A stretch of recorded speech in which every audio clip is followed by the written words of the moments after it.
Good afternoon, everyone. This is our third session on the virtual parent conference. This session, we have Larissa Elliott from Howard Community College here in San Angelo. And Larissa is the ESL coordinator for the Adult Education and Literacy at Howard College. She teaches English to adults and supporting these adults as they integrate into society among her passions. She also handles professional development and quality assurance for the adult education and literacy. She holds a Master's of Arts in Curriculum and Instruction from Angelo State University and has been with AEL since 2017. She's taught all levels of students and finds teaching adults to be very rewarding. She speaks Spanish fluently, which comes in handy in her work. So thank you for coming and presenting today. Thank you so much for having me and for inviting me. I'm really happy to be here. And welcome to our parents who have joined, Graciela and Juan. It's very nice to have you here. And I wanted to, oh, there's a chat already.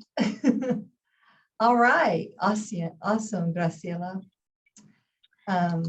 So we have in adult education literacy a unique opportunity to serve the non-traditional student or a student who has, for some reason, a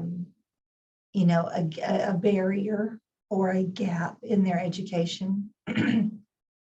So we serve students or people who are needing to get a GED so that they can enter training or college or employment. We also serve English language learners who are at any point in the immigration process. We serve them. All they have to have is a photo ID, even if it's just a passport, for them to join our classes. And so we kind of we're sort of a bridge into training and education. But the nature of our work gives us the opportunity to learn so much about adult learners that I feel that any parent with a child who is approaching college age or is interested in, training or college or education post-secondary, that we have, I have some things to share with you that might help you reset your mindset towards that child. And because really adult learners have unique needs and unique characteristics, and that doesn't necessarily start only after they turn 18. We could think of many of our high school students as adult learners because as an educator, having educated children as small as 4 and through seniors in high school, I can see similarities between those in those last few years of high school and entering into college after graduation or after age, even in the early 20s. So here we'll get started. I have a presentation, Crossing the Chasm.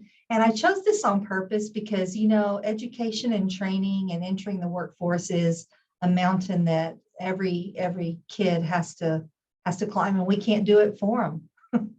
We can provide them with tools. We can provide them with guidance. We can, if they mess up, we can try to help them figure out what to do.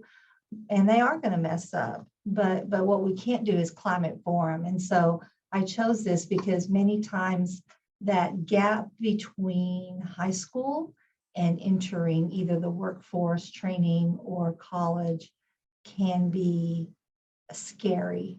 And it's like a chasm, and just getting across that for parents and for students can be a scary time and a time of uncertainty. So first we'll look at our objectives. Today, we're going to talk about how the adult learner is unique, about the needs of the adult learner, about the changing relationship of parents to the educational institutions, because your role really changes when your child goes from high school into post-secondary education or training. And, what is an adult learner? This is a little bit, I'm going to zoom in right here because it's a little bit hard. Andragogy is what we call the art and science of helping adults learn. When your children are in school, you might hear teachers and educators talking about pedagogy, which means the study of, teaching children, the study of learning, of children learning. But as those children grow and become adults, some of those principles have to change because they're no longer children, and they respond to learning in a different way. They respond to opportunities in a different way. So if you look at these, you can see, number one, first off, the adult learner has an independent self-concept and can direct his or her own learning. Well, hopefully this is the truth. By the time our children reach age 17, 18, they become more self-directed. They become, and which is scary for parents. I speak as a parent. It's like, I have a kid who, from the time he was real small, I thought he's either going to be an engineer or he's going to be a mechanic, and sure enough, college really wasn't his thing. And he's still in, kind of a gray collar position in an oil field service, company. And so it's, we have these hopes and desires and dreams for our children, and we can see their potential, but as an adult learner, they are self-directed, and we can support them, but we can't tell them, what mountain to climb and how to do it. And number two, the adult learner has accumulated a reservoir of life experience that constitutes a rich resource for learning. So what we recognize in our adult learners is that they bring with them knowledge and experiences that can be springboards into more learning and higher levels of learning. And we have to recognize that in adult learners, that we're not working with a blank slate. We're working with experiences, and we're working with knowledge that those adult learners bring with them. Number three, has learning needs closely related to changing social roles. And we're going to talk some more about this later in another portion of my hour with you. And that the learning experiences and social experiences for adult learners are very closely tied together. And so a successful social experience in the learning environment, sorry, couldn't find my word, in the learning environment is tied to academic success. The adult learner is problem-centered and interested in applying knowledge immediately. And so that's number 4 that I'm looking at right there. So as we teach adult learners, we try to contextualize. In other words, we try to make the learning, the subject, the content that we're trying to teach immediately available for practical application in some way. In other words, all that the old, question for middle schoolers like myself, high schoolers, like, when am I going to use this? How am I going to use this? For the adult learner, that becomes a primary need, because if not, we're wasting their time. As younger students, we can talk to them about, this is where forming a foundation of knowledge for you to take into your adult life. But to the adult learner, we need to work a little bit harder and make really sure that we are contextualizing that, or making it real life, and applying it directly to a situation or a context that is real, and a scenario, a work scenario, or a life scenario that is immediately meaningful for them. That's yeah. I also work with migrant out of school youth. Yes. And that is something that we share with our educators, because or the staff that's helping them, because when we do assignments or for these young adults, they, the instructors might get a little frustrated because they're not doing the work or they're not, and so this makes a lot of sense because for them, that might be, it's a waste of time. They're not connecting it. Right. As to if maybe we do activities that are like real world or like what's happening with them at the moment. Yeah. Right. Yes. Go ahead. Yes, absolutely. And I don't know about the standardized testing on still in the high school level, but I know that the tests that we use for showing eligibility for the GED program or for the English language program, the tests are very practical. The tests are, it's not just, how to measure something, but why would you measure it, So if there's a word problem, it's with a work situation or a life situation. And even on the testing. Good point. And thank you for the input. So number 5 is that the adult learner is motivated by internal rather than external factors. Now, I'm an adult and I still every now and then want to give myself a gold star if I'm proud of myself. Okay, so that's called an external thing. But the gold star looks different now than it used to. Used to be in school, just a sticker was good enough for me. But now my gold star is maybe getting myself a Starbucks coffee or, having getting a reward that is more meaningful to me. And so adult learners they're driven more by internal motivation. And I think that's why as a parent and as an educator, I think that's why sometimes this is such a scary time because we think, is there enough motivation? Do our young adults have enough motivation? And what are they motivated by? And so we can't control that anymore. We can ask them questions and we can support, their ideas and their dreams, but we can't control that motivation externally anymore. We can't say, well, I'll buy you, sometimes we can to a certain extent, I'm going to buy you a new pair of jeans, if you make an A in your college class, but it gets to the point where that shifts to their own motivation, and adult learners are very, they have their own reasons for being in our classes.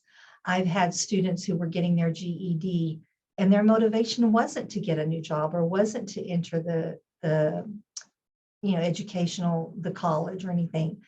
I've had students that were motivated because a parent had passed away and they had made a promise to them to get their GED, and that was the only reason that they were in my class. So the motivations are very very internal, and we don't know what those are unless we ask. So do you do an activity with your students? Do you to find out how or so that they could figure out what motivates them internally? We did have one young girl who we did everything for. So we gave her all the resources like the GED books, the laptop, we would pay for the classes. We helped with outside barriers like home things with the house, and but she didn't have it, and then it took her 7 years to get it. So when we finally talked to her after she had gotten it and completed her GED, she said, what you gave us everything, but it wasn't until I was ready. And so as a team here, we said, how can we be that light to light that drive inside? Or what could we do? Or how could we get them to see? You know what I mean? Yes, is there an activity that you do? Yes. We have what we call goal-driven learning. And I know that sounds very superficial, just like is goal setting. But as part of the goal setting process, you help that student find their why. Why is this important to you, and why are you here? When people come to us, they have a reason. They may not have identified that, and we can help them identify that reason. But I don't know if you've ever heard of AVID training, but I've done a little bit of AVID training, and they have something called the 5 whys. And it's an activity where you ask someone, why are you here? And they usually give a reason like, well, I need to get my GED. It's like, well, why do you need to get your GED? Well, I need to get a job, or I need to go to college, and why, and why, and why. And you keep getting those, you keep asking that why until they get to the kernel and the root of why they're there. I did this with a student who was an English language learner, and she was in the CNA training. And by the time we got to her last why, she was in tears because she said, well, when I was a teenager, I helped take care of my dying grandfather. And I want to be that person for people's grandparents, and be that person that's taking care of them and in a loving way. And it meant so much to her to have taken care of her grandfather who was dying when she was a teenager, that as a young adult, she wanted to become a CNA. And so I don't know where she is now, but she did complete successfully her program and take her test and become a CNA. And many times someone like that will go on and become a nurse at some point, if they want to, get a higher and higher level of care in there. But that's what my first response to you, as far as helping students find that motivation, is taking a few minutes to go with them on that journey of why do you want to do this, or why do you think you should do this, this big thing, I love that activity, the 5 whys that we can. Yeah, by the time you get to that 5th one, you're really getting to either an experience or a memory or a dream that is deeply rooted in that person, and gives them, and many times that helps them see it themselves, and then they can use that to continue to motivate themselves when they're having a rough time with a class, or whatever. So we'll look at this last little thing here. These assumptions about adult learners, according to Knowles, and I don't remember the first name of that researcher, is to be responsible for creating an atmosphere of adultness and mutuality between learners and teachers. Another way to think about this is that the adult education classroom should reflect an adult atmosphere of collaborative academic or training context. And so what we try to stay away from, for example, in an ESL class where I have adult learners of English, and they may be, from wherever, I'm not going to use kindergarten level materials just because that's the level of English that they are. I'm going to use, as much as I can, materials that are designed for adults at the reading level that they are.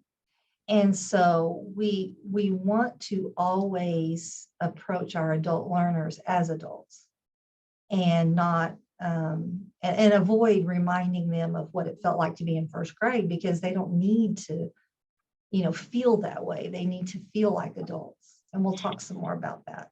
And I'm glad you mentioned that, because I think that a lot of parents or adults, we sometimes are afraid to join classes or sign up or register for classes because we don't want them, like, oh, well, look down, or, but that's good that you're, in your classes, you treat them all the same, and that they go Absolutely. in.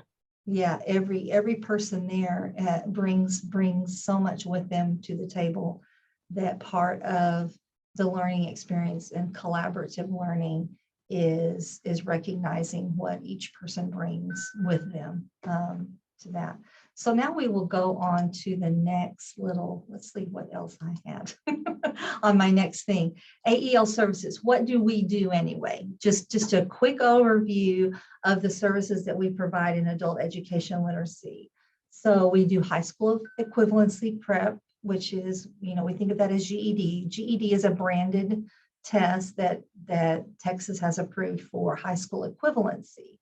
And so sometimes students come to us and they have had to drop out for some reason, maybe to take care of family. They've been expelled maybe at some point, or we've had homeschooled students who did not, Texas is not recognizing their diploma, or maybe their parents didn't finish the paperwork. And so they've had, homeschooling, but they don't have a recognized diploma. And so we've had students like that go through our program. They're usually in and out really fast because they've done the studying. They just don't have the paper to show it. And then we also have, English as a second language for many, for immigrants, for people who have grown up in a bilingual home. An English language learner is just someone who, as you know, is identified by two things. English is not the first language spoken at home, and they speak more than one language. English is not their first language. So either one of those markers makes someone considered an English language learner. And that includes citizenship classes, English classes at all different levels, and a Spanish GED class that we offer. We also have test prep courses, and this is especially good information for parents who have students going into colleges. Some colleges are doing away with their entrance exams, but they will still have what's called a placement exam. For example, here at Howard College, a new student would, for enrollment purposes, would take what's called a TSI, and that's Texas Success Initiative test. And it's basically reading, writing, and math. And that places the student into the level of class that they need. If they do very well on the test, they will place into a college level class and start earning their credits. If the student shows a deficit in an area, maybe their math isn't high enough, or their reading's not high enough, or their writing's not high enough, they'll be placed in what's called a developmental education course. And they have special programs for those students so that they are in the college level class, but they're also taking a parallel course for remediation. And until they keep doing that until they're at the right level for the college placement, college level class, I mean. Anyway, we do test prep for that to help students get a high score so that they go directly into their college level classes. We also do a TEAS prep class, which is an entrance exam for nursing school. And which is, they have to have a certain score to be able to be eligible for the nursing program. And anyway, those are a couple of test preps that we do, courses. And then we have what's called integrated education and training courses. This is where a student has maybe a deficit in their basic skills. Maybe they're not real strong in math, or maybe they're not real strong in writing, but they're taking a training or an educational program that requires, a certain level. And maybe they are not required to take the TSI. Maybe it's not an academic program, but they still need that support. And so what we do is we offer what's called an integrated education and training program. So we provide support throughout that person's training before, during, and after, as they go through that program, and to help them to be more successful. For example, the registered medical assistant, we have a program all the time. As soon as those students come into that program, We give them a test for basic skills. And if anybody shows a deficit, then they're eligible for our services. And we will have a teacher in class with them.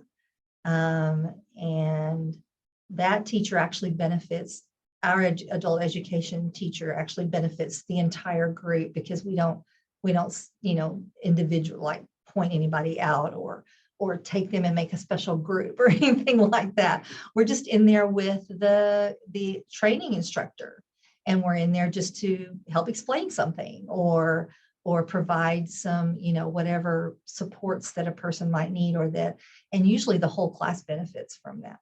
And anyway, so, and for an English language learner, that includes a language support class that they would go to before, to help them learn all the vocabulary beforehand, help them with their study skills beforehand, before they start that training program, which is a really exciting thing to get to be a part of. And the next thing I want to share with you is just real quickly, we talked a little bit about motivation and emotional needs of adult learners. And there is a model out there called the SCARF model. And that's S stands for status, the C stands for certainty, the A for autonomy, the R for relatedness, and the F stands for fairness. And as adults, these things are so important to us. They're called neurosocial needs. And if one of these needs is not met, or if it's attacked in a way, we experience that as pain.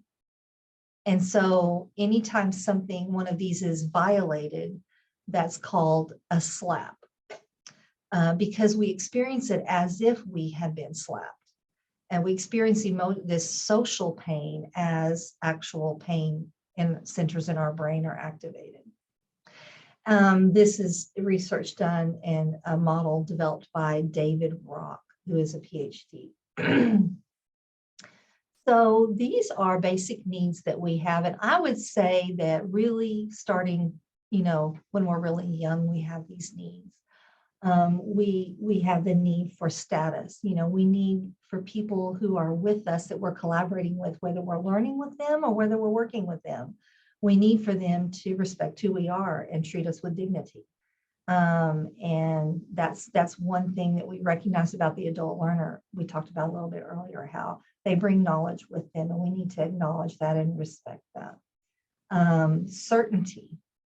In other words, the student, the adult learner, or the learner knows what to expect, knows what they're supposed to do, knows what they're going to be asked to do, and knows what to do and how to join class, and where they're supposed to put things, and that's just certainty of knowing how to operate or how to navigate the classroom, whether it's a virtual classroom or an actual classroom, how to navigate in that environment. Autonomy means that the student can be relatively independent, in the environment, that they have an autonomy, they have a self, independent, self within the environment, and a personhood, that they have that. And if that's threatened, if any of these are threatened, it is experienced as pain. Remember that. Relatedness, the student, the adult learner, or the learner needs to feel connected to someone in that classroom. And that's developing community. They need to feel that they are part of a group, a part of a learning community.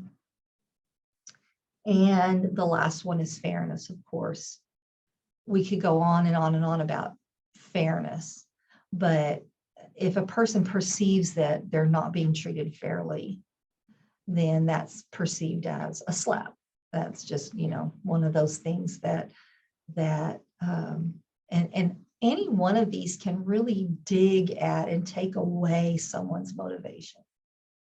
And I think we experience that at work. We experience that in relationships as adults, not just at work. Um, if any one of these things is threatened, we feel it deeply.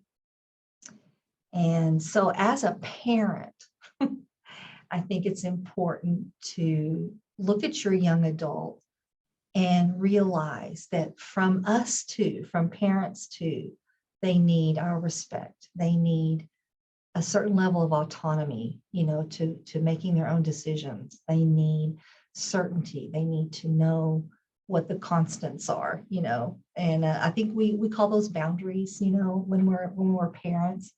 But the adult learner needs the certainty of knowing, who they can go, who can they go to for help with math? Who can they go to for just the tools that need to be there? To me, that's the certainty of having those tools to rely on, knowing who to go to and how to get help.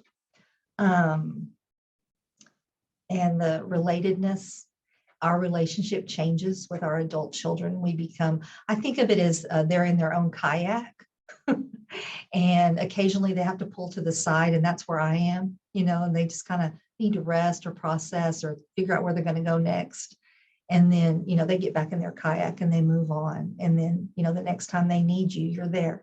And that's just how I see my own adult children, and just try to just be there for them when they are confused, when they're hurt, when they come or need to take a break or need to reorient and figure out what they're going to do next. And then, of course, fairness is just, everybody needs that. And we could call that equity, we could call that justice, but we need to do our very best to make sure things are fair.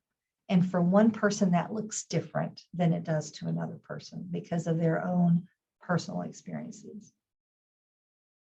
I love this. I love this so much. And sometimes I think we know it, but sometimes we forget. And so I'm really glad you brought this up and laid it out the way you did. It's great. I love it. Good. I'm glad. And I think for parents, it's hard for us to change our mindset.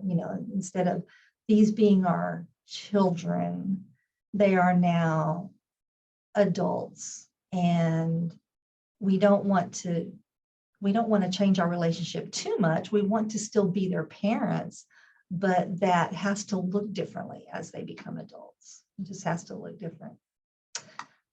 Okay. If nobody has anything, we'll real quickly look at how does the parent-child relationship change in educational code. So when you have a kid in school, K through 12, you have pretty much rights to all of their educational records, all their health information, what's happening at school. It just would seem ludicrous for you not to be part of all of that. But as they go into college or post-secondary training, there's a change in that relationship. Now, a lot of that, some of that is based on their age, but you might be surprised that in Texas, 18 years old in the educational system is still considered a minor, because 18-year-olds can still be in school. And so if we get an 18-year-old in adult education literacy who has dropped out of school and needs to get a GED, we have to have parental consent and proof that that student is no longer enrolled in school, because Texas says we have to do that, because we are under Texas Workforce Commission and Texas Education Agency.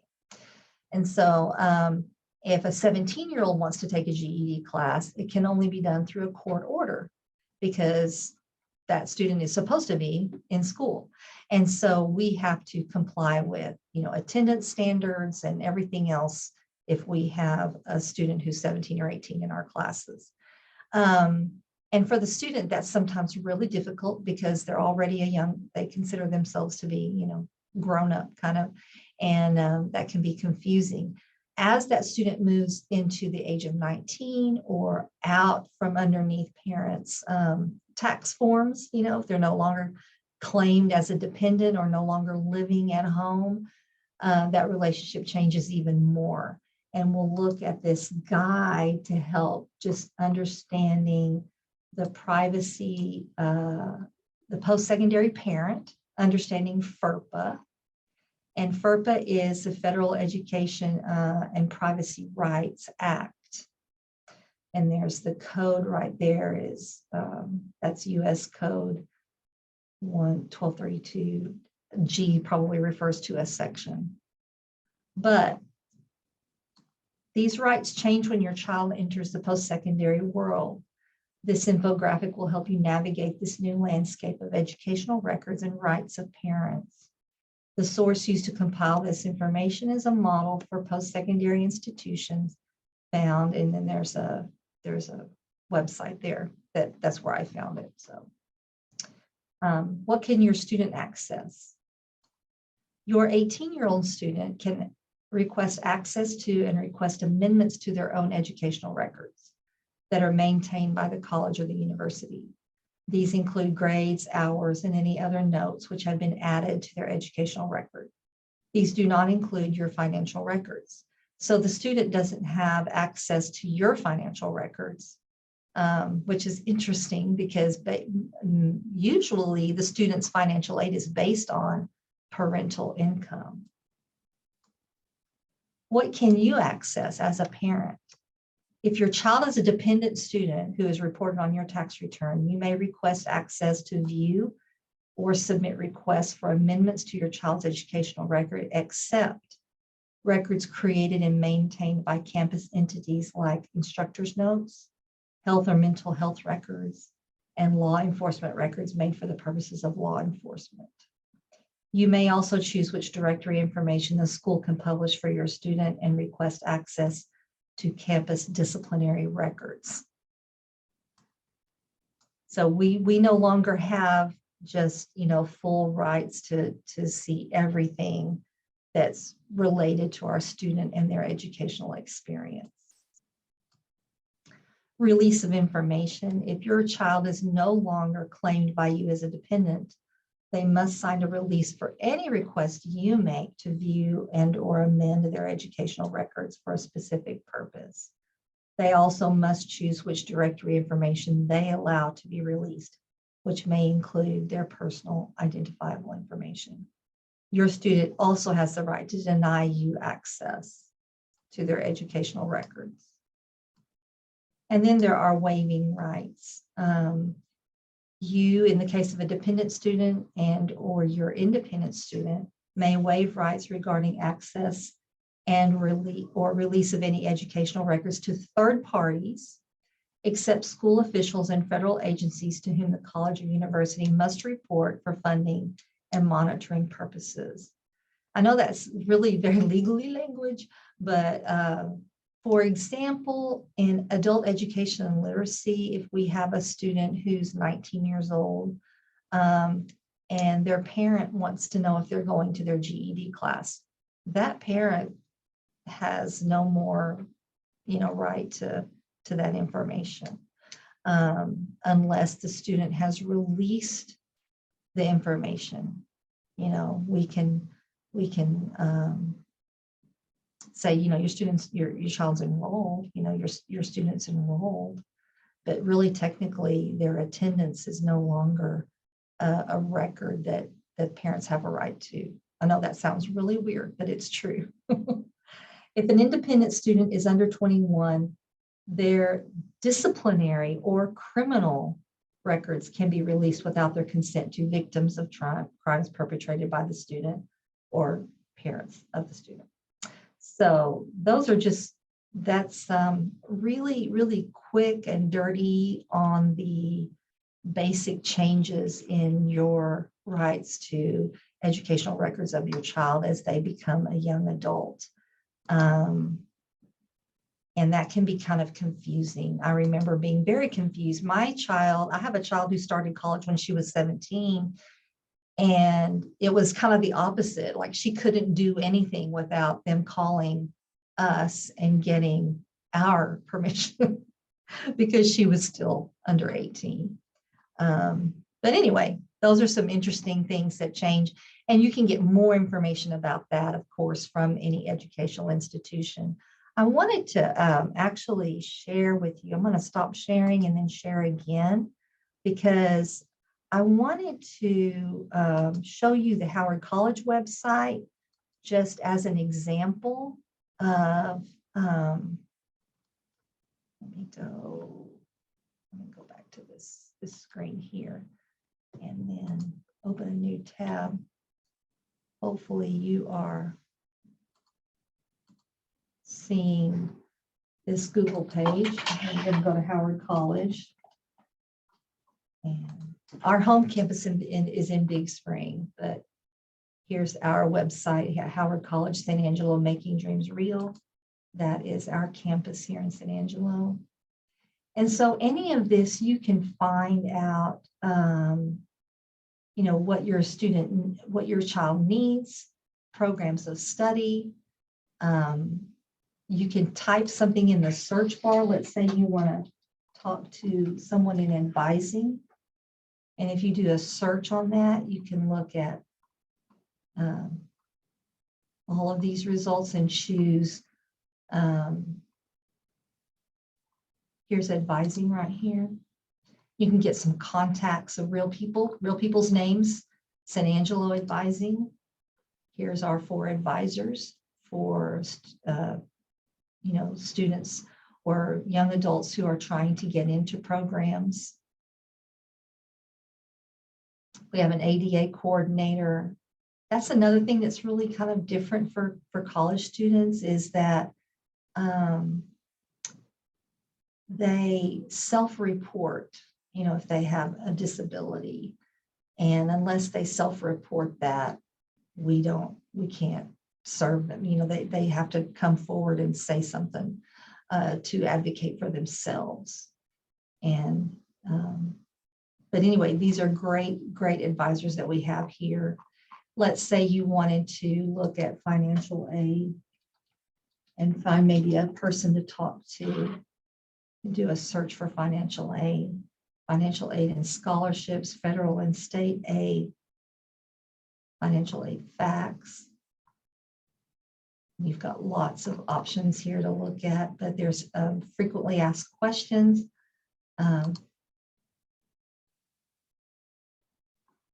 Here's the online FAFSA, the free application for federal student aid. And there's a video tutorial of how to accept financial aid. Here's a video on how to fill out the FAFSA, 8 steps, general information and questions.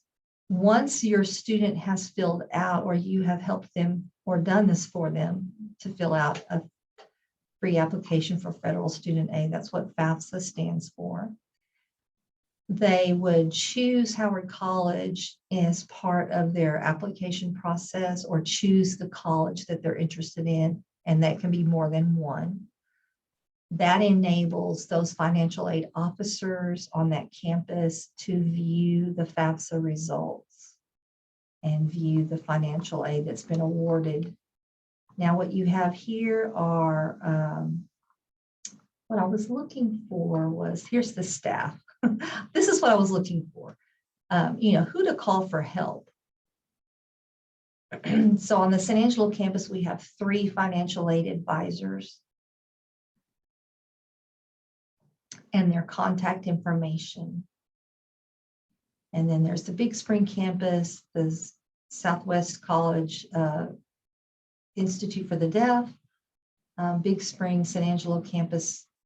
So we actually have 4. I'm sorry, I thought there were only 3. There's a dean and then 3 advisors.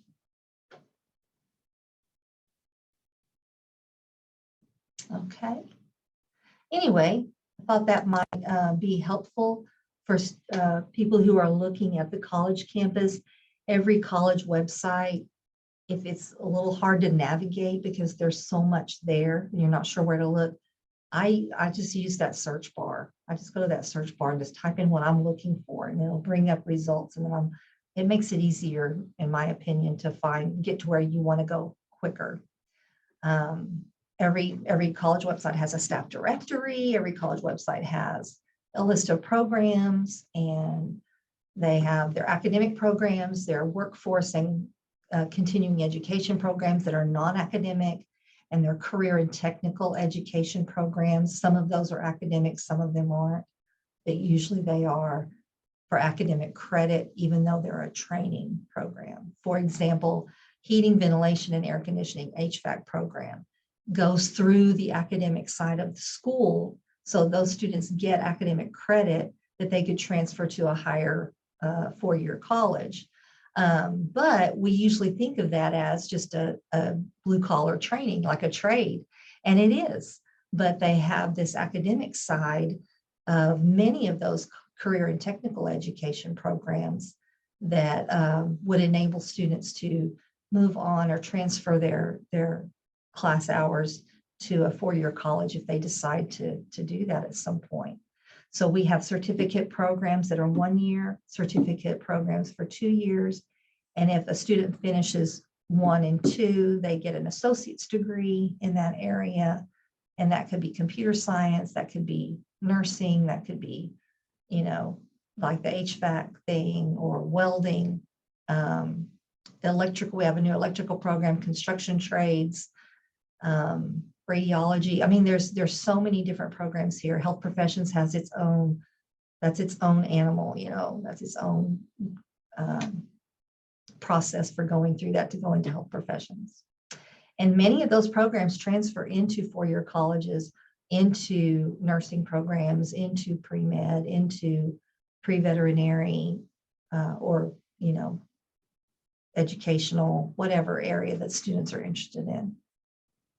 So that's about all I have for you guys. If there's any questions, I'll be happy to take questions.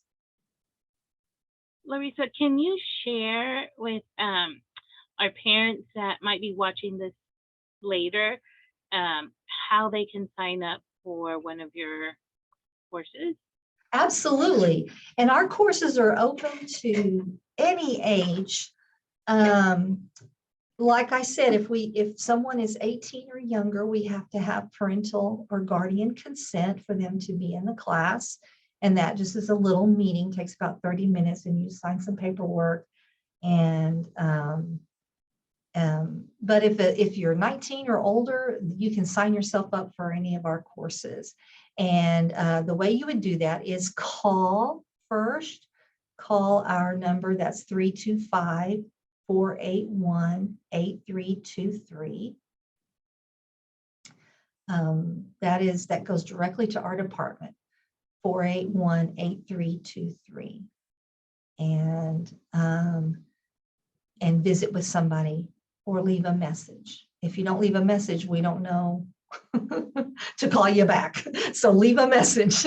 Always leave a message. You can also email us at ael@howardcollege.edu.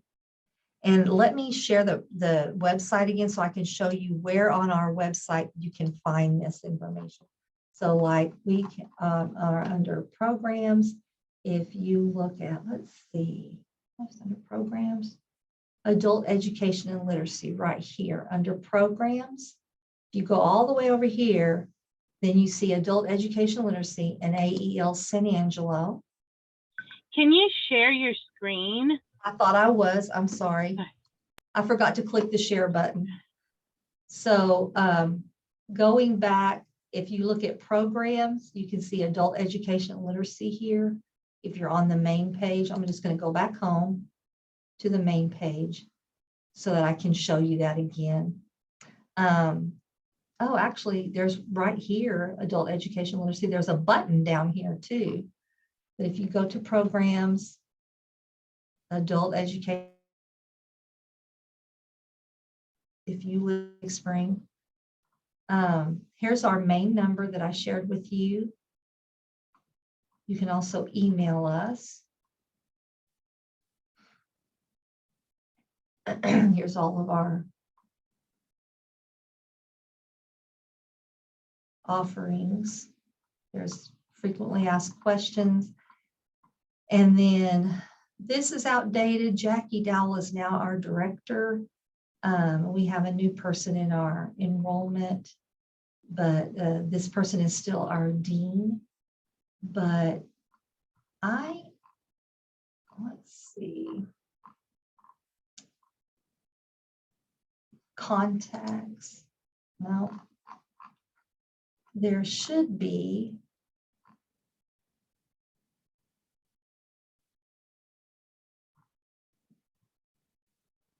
I'm not seeing it on here.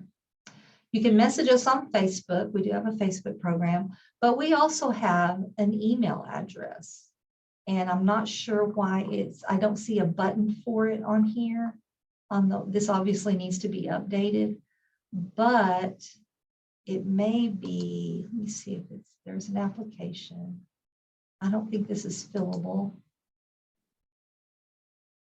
So the best thing would call right now, call the number that you shared with us. Yeah, I think that's the best place to start would just be to write this number down and call us. We can be reached by email, ael@howard.edu, howardcollege.edu. But I'm sorry, I don't see the button for it on here, which is very surprising, but. And that happens. And I've been like trying to try to find it too. But we'll find it when the session's over. Yeah, probably. Yeah, probably. Yeah, when session's over, let's see, what is it? How long will it take? What happens? But does anyone else have any other questions?